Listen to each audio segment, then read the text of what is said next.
নিজের একটা একান্ত পার্সোনাল এক্সপিরিয়েন্স তোমাদের সাথে শেয়ার করছি। ভেবো না আমি এই ভিডিওটা ভিউ পাওয়ার জন্য করছি বা এই ভিডিওটা নিয়ে কোনো রকমের মন্তব্য আমি আশা করছি। ভিডিওটা যদি ভালো লাগে তাহলে শেয়ার করারও দরকার নেই, একটা এক্সপিরিয়েন্স তোমাদের সাথে শেয়ার করব। এরকম এক্সপিরিয়েন্স কখনোই আমার হয়নি, লাইক কোনো হলিউড মুভির থেকে কম কিছু না। হয়তো আমাদের জীবনে এরকম অনেকের জীবনেই এসেছে যে কোনো একটা জায়গায় আমরা আছি, সেখানে অনেক বিপদ, তক্ষুনি বেরোতে হবে।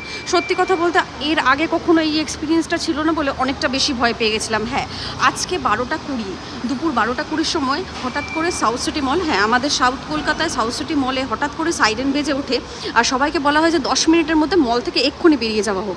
তারপরে অনেক চিন্তায় আমরা সবাই বাইরে দাঁড়িয়েছিলাম, আর হয়তো আমাদের অনেক নিজেদের পার্সোনাল জিনিসও মলের মধ্যে রয়ে গেছিলো, সেটা ফেলেই আমরা বেরিয়ে আসতে বাধ্য হয়েছিলাম। তো তারপরে মক ড্রিল টেস্টের জন্য বের করে দেওয়া হয়েছিল, সেটা আমাদের ইনফরমেশন দেওয়া হয়। আপাতত কিছু জানানো যায়নি, আমি কোনো রিউমার্স